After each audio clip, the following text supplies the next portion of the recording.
Non, automatiser ton activité ne va pas la faire exploser et ne va pas t'amener à des résultats incroyables.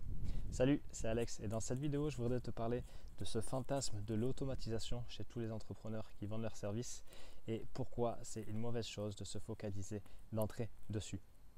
Parce qu'aujourd'hui, si tu es comme moi, si tu es comme la plupart des gens qui vendent leurs services, qui vendent leurs accompagnements, tu veux un système automatisé pour acquérir de nouveaux clients, pour faire entrer du cash sans forcer, pour éliminer la prospection, pour te libérer du temps, pour pouvoir te permettre de travailler sur ta fameuse zone de génie et sur des tâches qui te plaisent beaucoup plus et pour pouvoir enfin lâcher cette partie relou de prospection et d'acquisition client.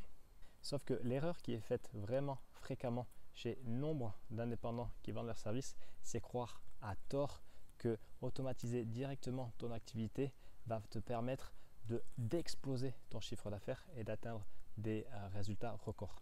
Rien n'est moins faux.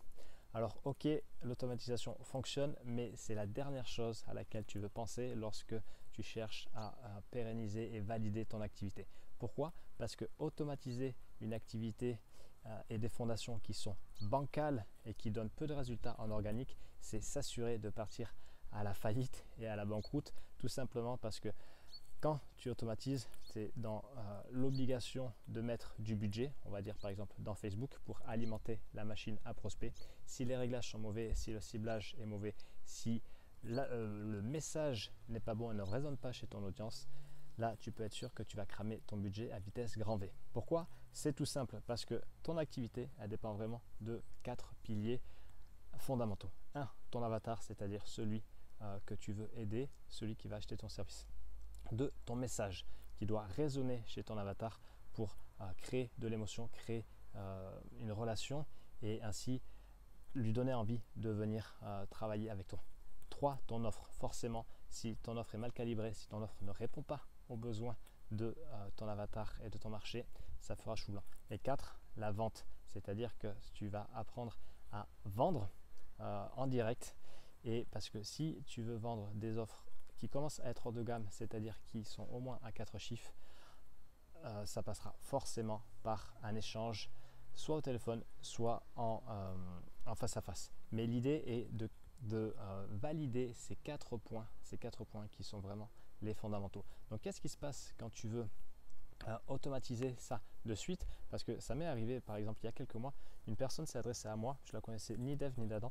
Elle m'a dit: Alex, j'ai besoin que tu m'aides à créer un webinaire automatisé, je veux plus de clients. Je lui ai dit: ok, très bien, on peut bosser sur ça, mais d'abord dis-moi où est-ce que tu en es, est-ce que tu fais des ventes régulièrement, où tu en es? Il m'a dit: non, j'ai fait 2 ventes sur les 3 derniers mois.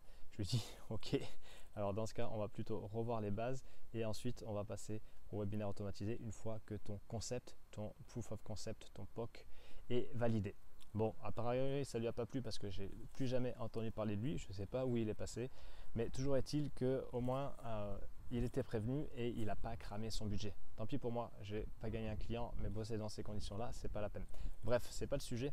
Donc vraiment, arrête de fantasmer cette automatisation. Elle viendra, elle t'aidera.